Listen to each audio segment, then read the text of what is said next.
जब उसको वक्त पर किसी चीज की जरूरत पड़ती है, बाप भले फकीर हो लेकिन वो चीज उसको लाकर दे देगा। उसके लिए तो बादशाह ही हुआ ना, तो उसको बादशाह के जैसा रखो। क्या रखो? अगर बादशाह के जैसा रखोगे तो तुम कहलाओगे शहजादे। क्या कहलाओगे? शहजादे। और अगर तुम उन्हें गुलामों की तरह रखोगे तो तुम कहलाओगे गुलाम के बेटे।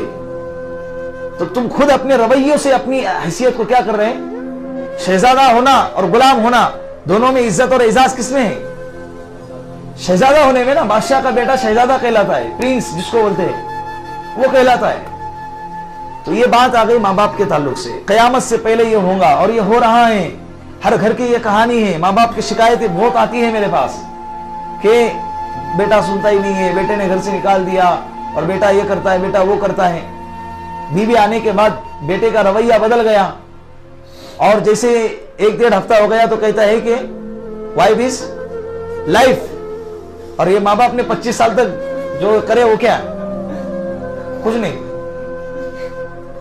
समझ रहे? तो ये नहीं होना चाहिए।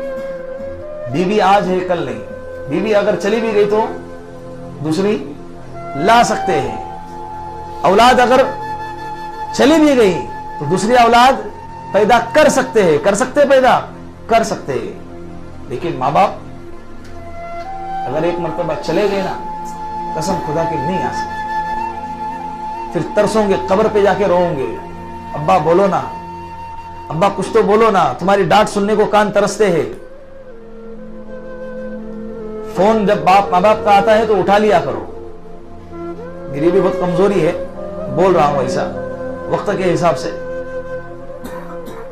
फोन उठाने के अंदर। लेकिन आज हमारे वालिद मोहतरम कहां हैं? दुनिया से चले गए। जब उनकी याद आती है तो उनकी आवाज सुन नहीं सकते।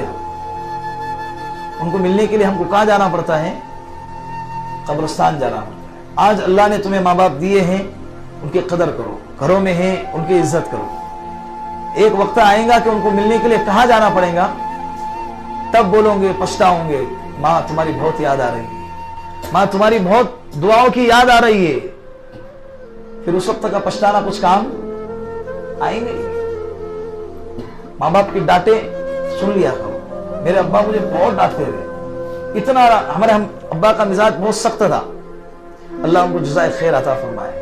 उनके इस सख्त रवैयों की वजह से अल्हम्दुलिल्लाह आज हम बुराइयों की तरफ जाने से डरते हैं। हमारी जो बचपन से तरबियत हुई, इतनी सख्ती कि ऐसे। बड़ा वाला भाई मेरा मस्जिद का इमाम है, कई सालों से मस्जिद की इमामत कर रहा है, हाफिज है।